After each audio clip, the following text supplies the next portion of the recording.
Alright, welcome back everyone, it's your Code King Zaf here. Let's jump in and cover two builds when it comes to this week's Battlefield time. We are now on Season 13, we're against ALLON this week, so we're going to jump in and cover both builds. We have a fire team and a dark team, that way everyone has a chance to get a good time of course. We're going to cover the build, the battle guide, and every single thing of note. But first off, make sure right now, if you want a bunch of free codes like 2,000 essence zones, to jump and link down below and support us. Supporting is 100% free. You just press that juicy red support button. This page will come up, you press that, press yes, and you're done. The codes we sent to the website a few hours after you support to the My page. They'll be sent to receive benefits, boom. You'll get all those codes coming in. We have 3 codes right now with a bunch more coming out, so don't miss out. We are talking thousands of juicy essence zones, oh baby. And a big shout to my boy X. It is thanks to them we have these juicy builds right here. And a shout to Kevin, the first commenter on our last juicy video.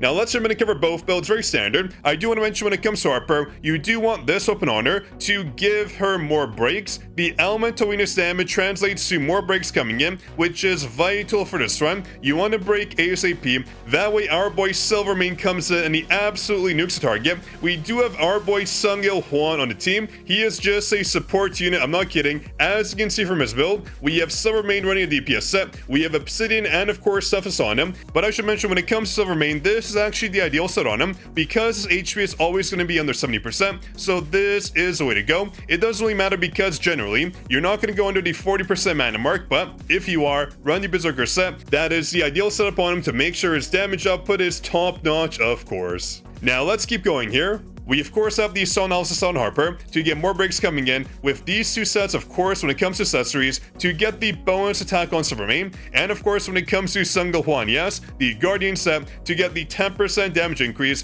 When it comes to our Shadows, it's the same thing every single time. We have Bestie, we have Serbi, and of course we have Iron to reduce the target's defense. This is ideal when it comes to Hunter modes, and of course when it comes to cores, last thing, the cores on Harper don't matter, but when it comes to Silvermane, you want these 2 cores right here to make sure his mana does not run out. You want these 2 cores as well when it comes to Sungil Hwan if you use them for DPS, otherwise it's fine. These are the only 2 cores that matter right here, this core and this core for Silvermane, to make sure his damage is top notch and that he does not run out of mana. Here is team 2 as well. You'll notice a bit of a similarity right here to the fire team. Let's load that in. We of course have our usual fire team loadout, but we have a brand new weapon choice because this weapon right here, it is an event weapon, is better than Kane's weapon. Let me explain. As you can see, we get 10% attack and 10% crit damage. If we go to our weapon, you can see we get 12% attack, but we get 20% crit rate. The issue is when it comes to crit rate, we are only a few percent short of the 100% mark.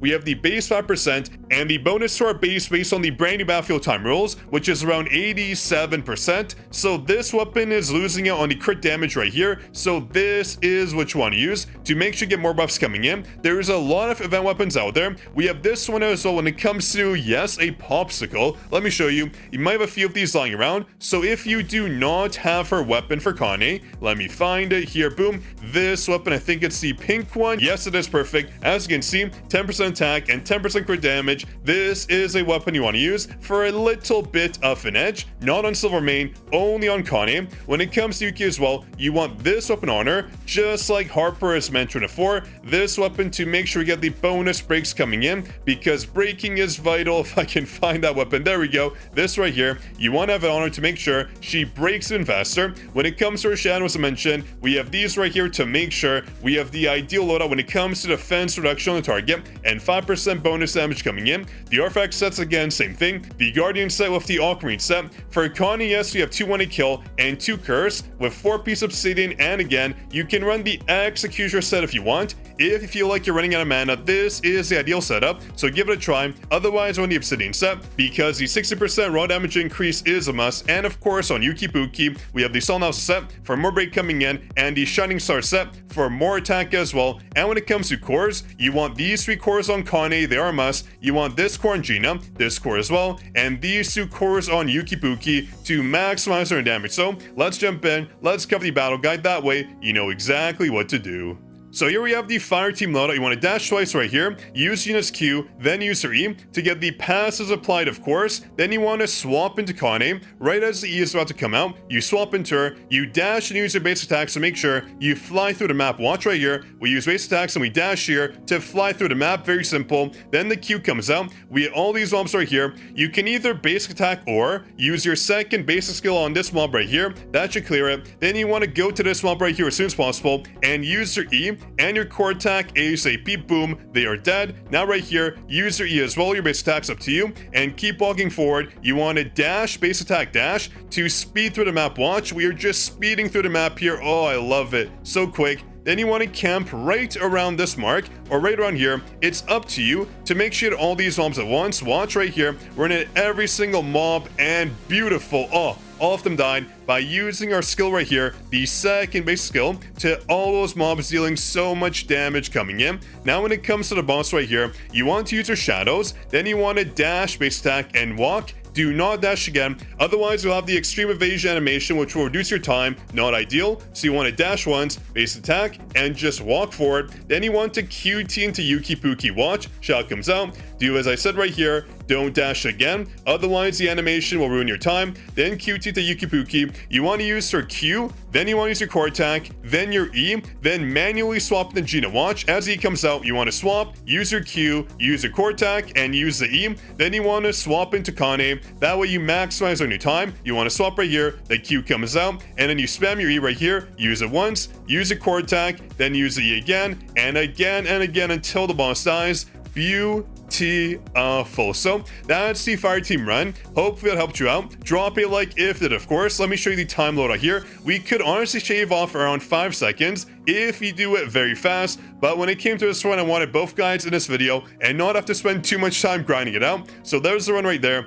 Let's jump in and now cover, you guessed it, the dark team. So you can see what we did. Now, when it comes to Dark Team, it has the same concept as the Fire Team. You want to dash, base attack, dash. When it comes to Harper, watch, she's going to zoom through the map very easy. Then you want to manually swap into her main. Use the second basic skill. You don't want to dash just yet. You want to wait for these orbs to come in. Afterwards, you want to dash right here. Use your base attack. This mob will die. You want to walk forward here. Use your Q. Then swap into Harper manually. Watch. We use the Q right here. Then we swap into Harper. And we dash, basic attack, dash to zoom through the map to save us on time. Then you want to stand right on here and you want to wait for this mob to pop out and then use the remains base attack. Watch, we wait right here and we use it and the mobs just get melted. Then you want to swap into, of course, Sungwon and UC to get the shields coming in. That'll be very important in a second. Watch, I'll explain why. Because when he has the shields, he can use his base attacks to zoom through the map as well, which is very important for this run. Watch, we use our shadows right away, then we do not dash, we base attack the whole time. You can dash once in the beginning if you want, but I just use the attacks right here. Watch, I use the attacks, boom, he zooms through the map by himself so easily. Then you swap to Harper, use your core attack. Because your core attack should be up, do not use your base attacks anymore once the core attack comes out, this being on phase number 2, not phase number 3. You want to save for the boss right here to get more break coming in. The core attack deals a lot of break, so that comes out. Then you want to dash, use your Q, then you want to do your core attack again. Watch, we dash, use a Q, core attack comes out, you want to use it again after dashing. This will give us so much break right off the bat. Then you want to use your E, then manually swap in Silver Main, use his E as well. Watch, we use it here for the attack bonus coming in. Then we just spam our base attack so easy, and the boss, as you guessed it, should die very soon. That's essentially the whole run. Hope you enjoyed. If you did, please drop a like, make sure to subscribe, and do not forget to jump in and support us if you want those free codes coming in. We're talking thousands of essence zones. The link is down below. As you saw right there, we got 40 seconds, not too bad. I swapped in a single one to give him a bit of credit. We only use him for the buffs. That is all he's used for, right? The 10% attack buff coming into our team for every single Dark Team member. But there you go. That is the build. When it comes to Fire Team and Dark Team, again, do not forget to jump in and you guys to support us if you want those juicy free codes, of course. We are talking thousands of essence zones. The link is down below, so do enjoy. But on that note, everyone, this is your Code King Zaf signing out. I'll catch you in the next juicy video, of course.